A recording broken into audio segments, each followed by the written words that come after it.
At sa puntong ito po ay makakausap po natin si Inspector Elmer Monsalve, ang Homicide Investigation Chief, Division Chief ng Quezon City CIDU. Magandang hapon po sa inyo, Inspector Monsalve. Magandang hapon po.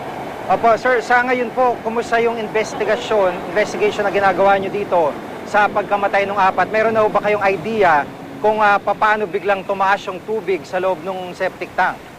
Bali po yung pagtaas po ng tubig, mag-coordinate po kami sa Quezon City Engineers Office kung ba't nangyari yun. Ang tinitingnan po namin dito, kung may liability yung may-ari nung plumbing service na nagkandak po ng paglilinis sa septic tank.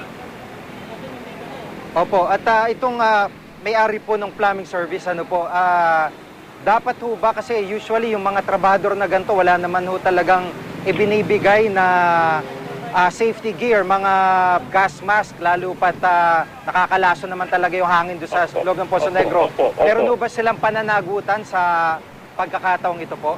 Ay po, mayroon po silang pananagutan, kaya doon po namin tinitingnan kung ano yung culpability nila sa nangyaring yun, kung ano yung liability nila bilang may-ari nung plumbing service na yon.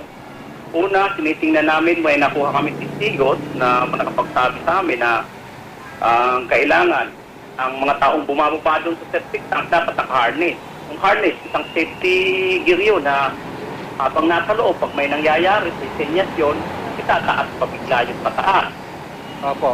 Bali nangyari namin sa mga may testigos na kapagsabi sa amin at kukunan namin yung statement yun para maging ebidensya namin na nakatali lang pala sa dibdib ng lubid. Kaya nung hinila, umulampos, nalaglag. Opo. Tumulong na yung isa, tumulong rin yung isa, kaya nagkasabay-sabay sila. Opo.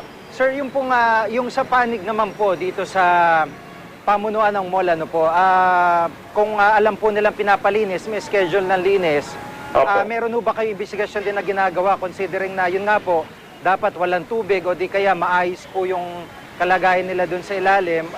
Ito naging dahilan, nalunod po sila. Meron din po ba kayong ginagawa investigasyon sa panig na ito? Bali kasama ho yun sa investigahan natin kung ba't biglang nagkaroon ng tubig yun na dapat walang tubig yun, kung dapat tumaas ang tubig, yung mga valve nun dapat nakasara kasi may tao sa loob. Itingnan po natin, nakapunta po kami investigative na natin. Ito po. Ito po. Opo. Marami pong salamat sa inyo, sir. Si Inspector Elmer Monsalve ng Homicide Chief ng QCPD CIDU.